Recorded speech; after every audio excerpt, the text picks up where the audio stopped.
अच्छा, आपने ये गाया राम आएंगे तो अंगना सजाऊंगी, ये सारी चीजें रही। आपकी भावनाओं को लोगों ने समझा, महसूस किया, सोशल मीडिया पर ये गाना छाया रहा। लेकिन अगर स्वाति मिश्रा से सवाल पूछा जाए कि प्रभु श्री राम कौन है, आप कह रही राम जी की कृपा आप पर बचपन से रही, आपके परिवार पर रही है, तो आपके शब्दों में वो दर्शक जानना चाहेंगे क्योंकि उन्होंने महसूस किया आपकी भावनाओं में प्रभु श्री राम को। आपकी नजर में, स्वाति मिश्रा की नजर में, स्वाति मिश्रा की व्याख्या में प्रभु श्री राम कौन है? अगर एक शब्द में बोलूँ तो प्रभु श्री राम मेरे लिए तो एक जादूगर है, क्योंकि मैंने जो भी आंखें बंद करके जो भी उनसे मांगा है, ये कोई जादूगर ही कर सकता है कि मैंने कोई चीज़ मांगा। मेरी लाइफ में भी ऐसी ऐसी चीज़ हुई हैं कि अगर मैं बताऊं तो आपको लगेगा तो फेक बोल रही है, कोई ऐसा एक तो हो ही किस्सा आप नहीं सुना सकते हो हमें? मतलब मैंने इस बारे में कहीं बात नहीं की क्योंकि बहुत ही फेक सी स्टोरी लगेगी। मैं फर्स्ट टाइम इसको बता रही हूँ। राम आएंगे गाने से थोड़े टाइम पहले मैंने किसी चीज़ को सोच के बोला था कि हे राम जी, कितने टाइम से एक ही लेवल पे हूँ, थोड़ा सा इजाफा कर दो ज़िंदगी में। लिटरली लोग बोलेंगे कि झूठ बोल रही है, ऐसा तो कुछ है नहीं, लेकिन ऐसा ही है। मुझे याद है मैं अपने रूम में बैठी हुई थी और सोच रही थी कि एक लेवल पे हूँ, पैसे भी कमा रही थी, नाम भी था, लेकिन कह रही थी भगवान थोड़ा सा लेवल ऊपर कर दो, या तो बॉलीवुड से किसी का काम आ जाए, या तो मैं कोई गाना एक लेवल पे वायरल हो जाए। तो ये मांगा था मैंने भगवान से, और भगवान इस तरह मुझे रिटर्न देंगे ये मैंने नहीं सोचा था। तो ये आई थिंक मैंने मांगा था, भगवान ने सुन लिया। प्रभु श्री राम को लेकर शायद ही देश का कोई बड़ा सिंगर ऐसा होगा जिसने गाना ना गाया हो। बिल्कुल। मैं बार बार कहता हूँ कि एक तो भावना रही होगी लोगों की, जी। दूसरा सोशल मीडिया के दौर में ट्रेंड भी मैटर करता है कि अगर ट्रेंड चल रहा है, एल्गोरिदम में कीवर्ड में राम जी को सर्च करने पे आपको व्यू ज़्यादा मिल रहे हैं, तो चाहे जहाँ बिहार से आप आती हैं वहाँ जी। भोजपुरी भाषा में, या देश की बाकी भाषाओं में, या हिंदी म्यूज़िक इंडस्ट्री के जितने बड़े सिंगर थे, जी। ए टू जेड, लगभग लगभग सब ने। सबने प्रभु श्री राम को लेकर अपने अपने तरीके से, किसी ने राम लला, किसी ने राम जी, किसी ने कुछ गाया। जी। ख्याति आपको मिली, ये मानती, ये आपको ये भी क्या, ये मतलब मुझे वो जादूगर शब्द लगता है, महसूस होता है कि यार सबने गाया, और बहुत बड़े बड़े सिंगर हैं ऐसे हैं जो अपने नाम पे गाने लोग सुन लेते हैं, चला लेते हैं। हाँ। हाँ, लेकिन वो 100 मिलियन जो आपने डाला या बाकी चीजें रही, वो मैजिकल था। पता नहीं, हो सकता है कि जब मैंने ये चैनल स्टार्ट किया था, भक्ति चैनल, वो मैंने इसलिए स्टार्ट किया था क्योंकि जो मेरा ये खुद का आपका चैनल है ये मेरा खुद का चैनल है। जहाँ पर ये गाना गया था? हाँ, मेरे अभी फ़िलहाल मेरे 3 चैनल्स हैं। सबसे Okay. पहले एक चैनल था, यानी उस पे काफी पैसा आ रहा है। Let's talk about the main thing. तो हाँ, तो जब मैंने मेरा एक ही चैनल था जिस पे मैं सारे गाने गाती थी, हर जॉनर के गाने गाती थी। उस पे भोजपुरी भी था, हिंदी ज़्यादा थे। जब भी मैं उस पे भक्ति जब भी मैं उस पे गाती थी ना, मुझे अलग से मेरी फैमिली का, लोगों का, रिश्तेदारों का, फ्रेंड्स का एक अलग सा ही कमेंट आता था कि तुम्हारी आवाज़ में भक्ति अलग ही लगती है स्वाति, तुम भक्ति ही गाया करो।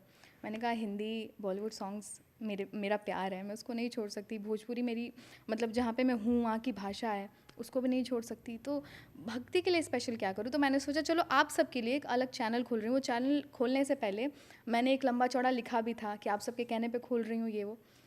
तो जब स्टार्ट किया था ना, तो उसके लिए मेरे मन में था नहीं कि इसको तो मोनेटाइज़ करवा लेना है ये वो अपने आप 3 सॉन्ग्स के बाद अपने आप मोनेटाइज़ हो गया। और राम आएंगे मेरे ख्याल से 7वां या 8वां गाना होगा उस चैनल का, और ये ऐसे और वीडियो बूस्ट हो पे गया। बहुत मेहनत नहीं की थी आपने, मैं एक बोल तो सिंपल रही हूँ। बैकग्राउंड पे खड़े होकर। और इसके म्यूज़िक में भी बहुत कुछ नहीं है, बहुत कम एलिमेंट्स हैं।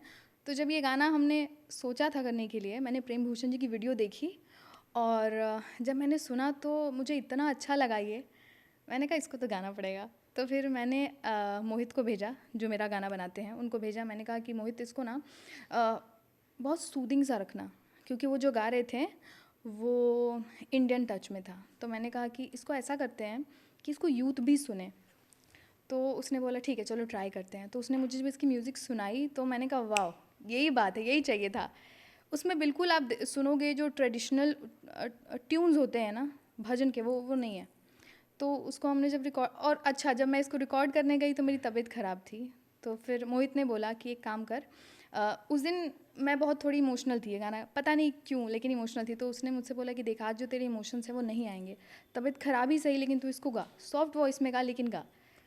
तो वही मैंने गाया उसको, और फिर अगले दिन फिर से कह रहा था अगर ठीक फील कर रही है तो आज फिर से एक रीटेक दे दे। मैंने कहा नहीं, जो आ गया है वो आ गया है। ये कितने टेक में रिकॉर्ड होता? सच बताऊं तो जो छठ के गाने होते हैं और जो भक्ति गाने होते हैं उसमें ज़्यादा एफर्ट ही नहीं लगता है, मैं बस आंख बंद करके भगवान को सोचती हूँ और एक टेक में गा देती हूँ। सुपर। तो ये एक टेक का ही गाना है। आपने वो गाना सुना है कि पता नहीं किस रूप में नारायण मिल जाएंगे? मैंने इस गाने को रिक्रिएट किया है, लिखा है इस गाने को आपको लगता है नए कि सिरे से। बस वही भावना है कि बस मुझे मेरे लाइफ में ना बहुत अलग अलग रूप में नारायण मिले हैं। जैसा मैंने कहा है कि बचपन से मेरी लाइफ में ऐसा रहा है, तो बहुत अलग अलग रूप में मिले हैं और मुझे मिलते रहते हैं। मैंने उनको फील किया है भगवान को। तो मैं चाहता हूँ कि क्योंकि हम राम आएंगे से हमने शुरुआत की है, आप कुछ लाइनें हमें राम आएंगे की सुना दीजिए, क्योंकि दर्शक वो आपकी आवाज़ में बार बार सुनना चाहता है। कुछ उसमें मैजिकल हो गया है, राम जी का आशीर्वाद उस पर लग गया है। बिल्कुल। अच्छा, इस चीज़ पे मैं बोलना चाहूँगी, जब मैं मनोज मुंतशिर सर से मिली थी तो उन्होंने भी यही बोला था कि देखो गाया सबने है, लेकिन जब स्वाति आप रिकॉर्ड कर रही होंगी आपके ऊपर कोई डिवाइन पावर होगी तभी ऐसा निकल के आया, अदरवाइज़ पॉसिबल नहीं था, क्योंकि बहुत लोगों ने गाया है। तो ज़रूर गाऊँगी मैं। राम आएंगे तो अंगना सजाऊंगी, दीप जला के दिवाली मैं मनाऊंगी, मेरे जन्मों के सारे पाप मिट जाएंगे, राम आएंगे, मेरी झोपड़ी के भाग आज खुल जाएंगे, राम आएंगे। So beautiful, so beautiful. इसी में वो भी मैं ऐड करवाना चाहूँगा, पता नहीं किस रूप में नारायण मिल जाएंगे। आपने रिक्रिएट किया और क्योंकि हमने जिक्र कर दिया, ज़रूर गाऊंगी मैं। क्या लेके तू आया था और क्या लेके तू जाएगा, ऊंच नीच और जात पात से ऊपर कब उठ पाएगा, सबके अंदर राम बसा है नफरत किससे कर पाएगा, मन को साफ तो कर ले क्योंकि